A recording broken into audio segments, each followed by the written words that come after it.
اعوذ باللہ من الشیطان الرجیم بسم اللہ الرحمن الرحیم۔ سب سے پہلے تو یہ میں بتا دوں کہ یہ جو چینل میں نے بنایا ہے یہ صدقہ جاریہ سمجھ کے بنایا ہے، اور یہ اللہ کا پیغام ہے جو لوگوں تک پہنچانے کے لیے، کیونکہ یہ ترجمہ و تفسیر آسان زبان میں، عام زبان میں جیسے ہم لوگ اس کو سمجھ سکتے ہیں، کیونکہ میں نے اس کو پڑھا ہے، سمجھا ہے، تو اس لیے میں چاہتی ہوں کہ آپ لوگ بھی اس سے فائدہ اٹھائیں، کیونکہ آج کل اگر لوگوں کے پاس زیادہ ٹائم نہیں ہوتا، مصروفیت ہوتی ہے، تو قرآن پاک جو ہے نا پڑھنے کے لیے بھی ٹائم سم ٹائمز نکلتا ہے، اپنے لوگوں کے پاس اتنی مصروفیت ہے تو کبھی نہیں بھی نکلتا، تو ہم لوگ جو ہے نا یا صرف لوگ پڑھ لیتے ہیں تھوڑا سا، تو انڈرسٹینڈنگ کرنا یا سمجھنا، تو اس پہ ویسے تو ہم لوگ یوٹیوب چینلز اور سوشل میڈیا بہت زیادہ استعمال کرتے ہیں بے شک، تو اس میں کیوں نہ ہم لوگ اس سے فائدہ اٹھائیں، تو ہم لوگ اللہ کا پیغام بھی پڑھیں اور سمجھیں اور اس پہ عمل کرنے کی کوشش کریں۔ اللہ ہمیں توفیق دے کہ ہم پڑھیں اور سمجھیں اور اس پہ عمل کریں، تاکہ اللہ ہمارے گناہ معاف کرے اور یہ ہمارے لیے آخرت میں توشہ ہو اور آخرت میں ہمارے یہ کام آئے، کیونکہ دنیا میں جو کچھ بھی ہم کما رہے ہیں یا جو کچھ بھی یہاں پہ حاصل کر رہے ہیں وہ یہاں پہ رہ جانا ہے، ختم ہو جانا ہے، تو یہ برحق ہے کہ موت آنی ہے اور یہاں سے ہم نے جانا ہے، تو کیوں نہ ہم جانے سے پہلے اپنے لیے تو آخرت میں تھوڑا سا سامان جو ہے وہ اکٹھا کر کے رکھ لیں جو ہمارے آگے کام آئے۔ اگر یہ چینل آپ دیکھتے ہیں، اس کو سبسکرائب کرتے ہیں، تو اس پہ اس کو سمجھتے ہیں، تو یہ آپ کے لیے بھی جو ہے وہ نجات کا باعث ہے، کیونکہ آپ بھی قرآن پاک کو وقت دے رہے ہو، سمجھ رہے ہو، تو اللہ تعالیٰ آپ پہ بھی رحم کرے گا، اور میری نہ چیز کی میں گناہ گار جو ہوں میرے لیے بھی اللہ تعالیٰ جو ہے نا اس کو توشہ آخرت بنائے گا اور گناہوں کی بخشش کا ذریعہ اور وسیلہ بنائے گا، اور یہ صدقہ جاریہ ہے، اس میں کمانا مقصد بالکل بھی نہیں ہے، اور اگر اس سے انکم ہوتی ہے یا پیسے ملتے ہیں تو وہ چیریٹی میں جائے گا انشاءاللہ، وہ ہم لوگوں کی غریبوں کی مدد کریں گے، ان کے کام آئیں گے۔ تو آج ہم جو ہے، چونکہ میں جو پڑھتی ہوں اس کو سمجھتی ہوں، تو میں چاہوں گی کہ جو پڑھوں اس کی ویڈیو بناؤں اور آپ کے ساتھ اس کو شیئر کر دوں۔ تو آج میں سورہ نجم پہ تھی، اور یہ اتنی پیاری صورت ہے، اس کا کیا بتایا جائے آپ کو۔ اللہ اپنے محبوب سے ملاقات کر رہے ہیں اور اس کا احوال بیان کر رہے ہیں، اس سے قرآن پاک سارے ہی خوبصورت ہے، لیکن اس سے پیاری کیا بات ہوگی، اس سے پیاری کیا صورت ہوگی کہ اللہ تعالیٰ اپنے حبیب سے ملنے کی جو ہے وہ روداد ہمیں بتا رہا ہے، سنا رہا ہے کہ میرا محبوب اس طرح سے مجھے ملا، وہ اس طرح سے آیا، اور اس طرح سے میں نے اسے انعام اکرام کیا، اور میں نے اسے اس طرح عرشوں پہ بلایا، کس طرح اس کی مہمان نوازی کی، کس طرح اسے اپنے پاس بلایا، اور اسے جو ہے نا اپنے سے ملاقات کا شرف عطا کیا۔ تو اس کے لیے ہمارے پاس الفاظ تو ہو ہی نہیں سکتے، نہ ہم اس قابل ہیں کہ ہم جو ہے نا اس کے لیے بہترین الفاظ کا انتخاب کر سکیں۔ ہم جو ہے عام سے لوگ ہیں، لیکن اللہ پاک جو ہے نا ہمیں اپنے حبیب کی ثنا خوانی کرنے کی توفیق عطا فرمائے۔ کاش کہ ہم لوگ اس طرح کے اتنے پیارے اچھے الفاظ استعمال کر پائیں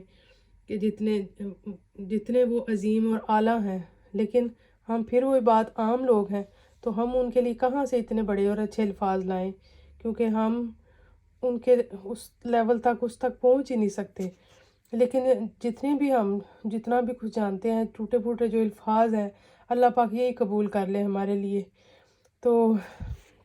یہ اتنی پیاری صورت ہے، یہ سورج جو ہے سورہ نجم مکیہ ہے، یعنی کہ یہ مکہ میں نازل ہوئی، اس میں 3 رکوع اور 62 آیتیں ہیں، 360 کلمے ہیں اور 1405 حروف ہیں۔ یہ وہ پہلی صورت ہے جس میں رسول کریم صلی اللہ علیہ وآلہ وسلم نے اعلان فرمایا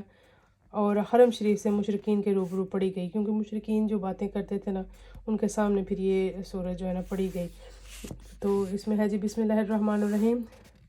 والنجم اذا ہوا، اس پیارے چمکتے تارے محمد صلی اللہ علیہ وآلہ وسلم کی قسم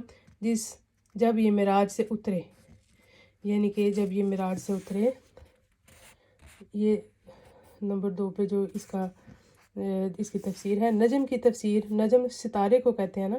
ستارہ، تو اللہ تعالیٰ اپنے چمکتے ستارے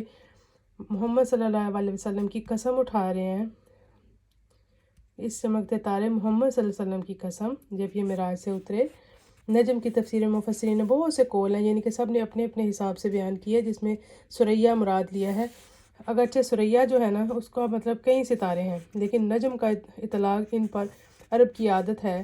بعض نے نجم سے جنس نجوم مراد لی ہے، یعنی کہ زیادہ ستارے، نجم ایک ستارہ، نجوم زیادہ۔ بعض نے وہ نباتات جو ساکھ نہیں رکھتے، زمین پر پھیلتے ہیں۔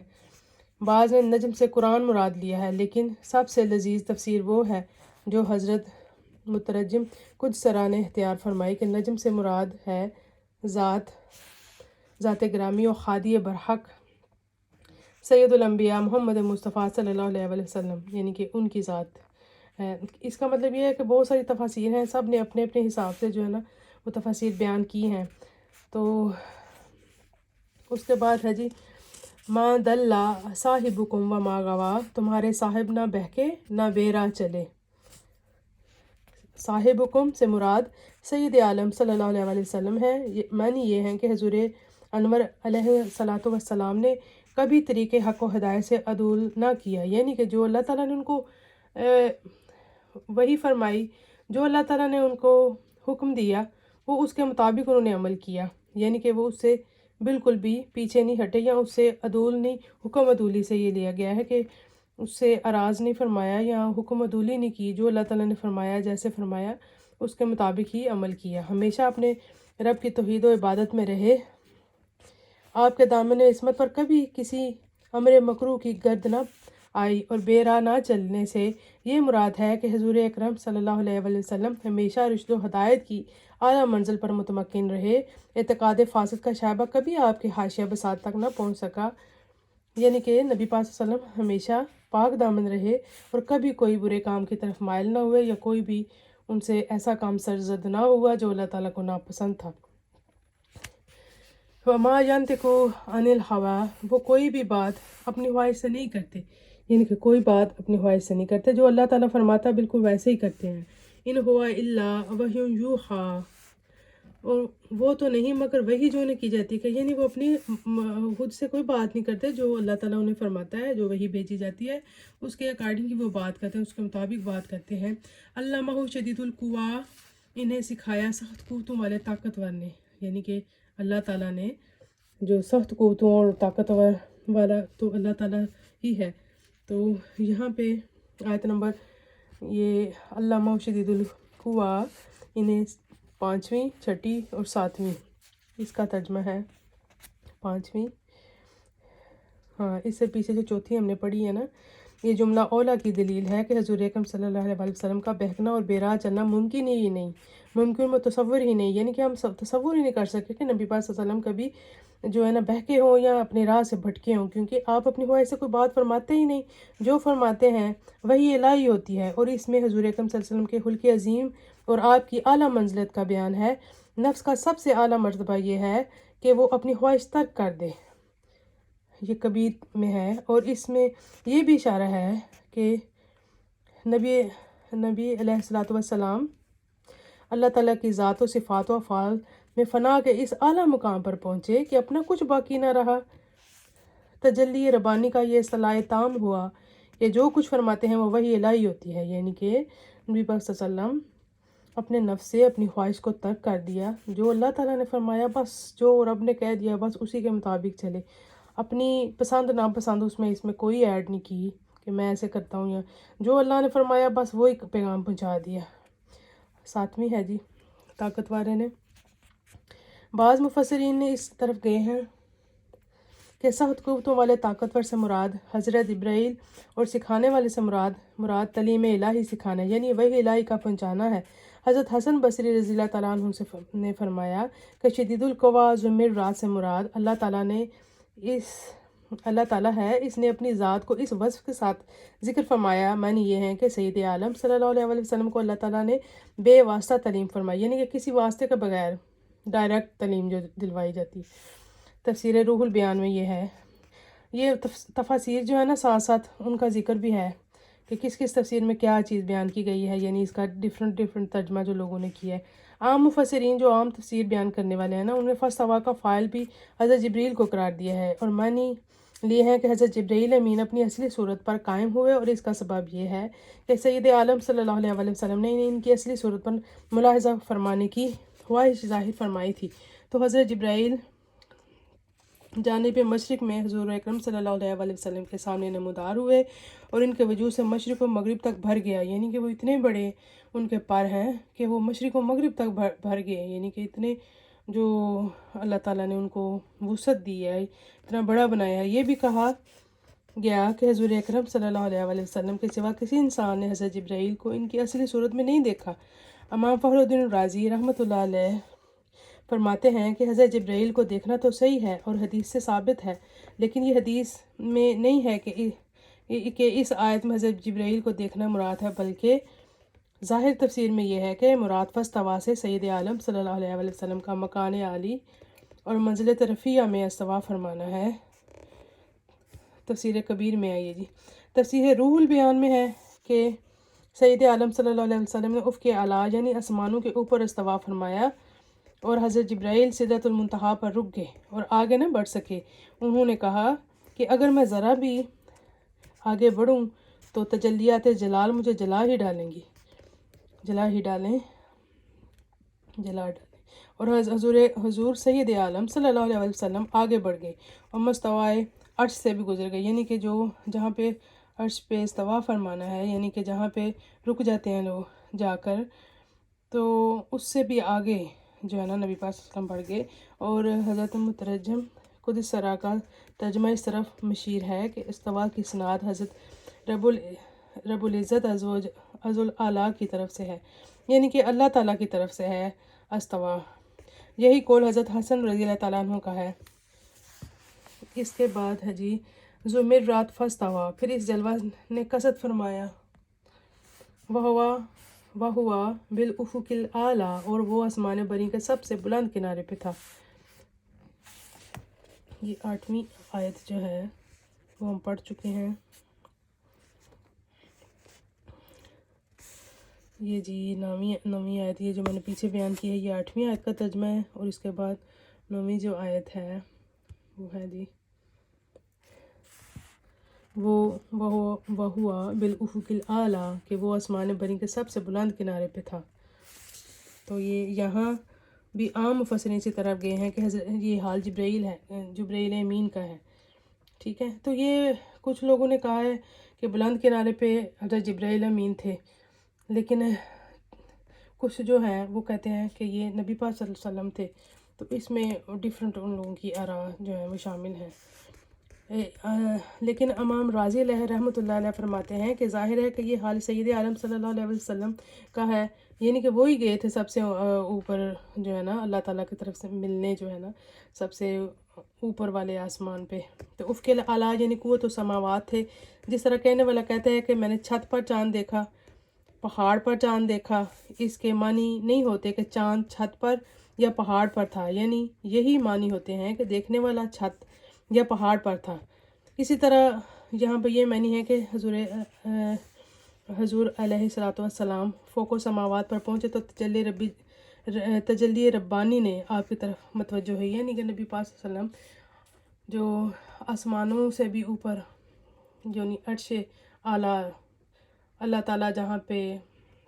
جس عرش پہ جلوہ نما ہے وہاں پہ نبی پاک صلی اللہ علیہ وسلم پہنچے تو تجلی ربانی آپ کی طرف متوجہ ہوئی، یعنی اللہ تعالیٰ نے جو ہے نا آپ کی طرف متوجہ ہوا رب۔ اور 10ویں نمبر جو آیت ہے،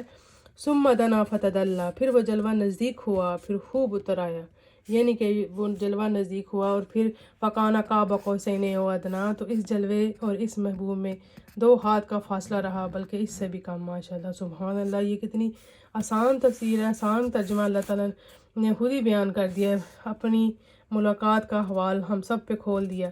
اپنا محبوب تو بھیجا ہی ہمارے پاس، اور پھر جب ہم ملاقات کے لیے بلایا تو پھر بھی ہمیں شامل کیا کہ اے انسانوں، لوگوں، میں نے جو پیدا کیا ہے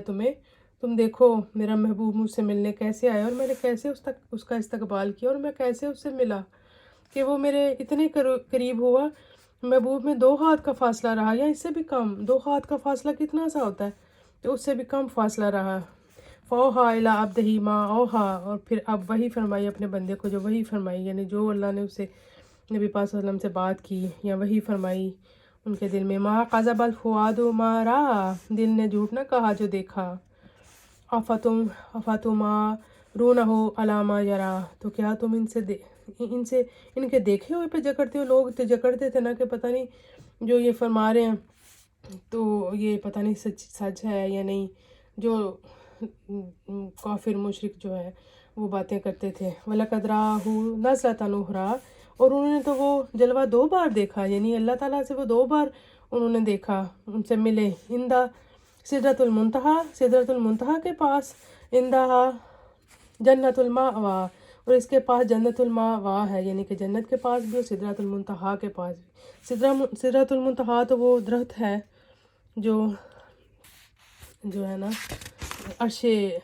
یہ سدرۃ المنتہا ایک درخت ہے جس کی اصل جڑ 6 آسمان میں ہے اور اس کی شاخیں 7ویں آسمان پہ پھیلی ہیں، اور بلندی میں وہ 7ویں آسمان سے بھی گزر گیا. ملائکہ اور ارواح، شہداء و اتقیاء اس سے آگے نہیں بڑھ سکتے. تو نبی پاک صلی اللہ علیہ وسلم اس سے بھی آگے بڑھے اور وہاں پہ اللہ تعالیٰ کو دیکھا. از یکشا سدرۃ ما یکشا، جب سدرہ پر چھا رہا تھا وہ چھا رہا تھا. ما زاغ البصر و ما طغیٰ، آنکھ نہ کسی طرف پھری نہ حد سے بڑی. تو نہ آنکھ کیسے جھک سکتی ہے یا ادھر، نہ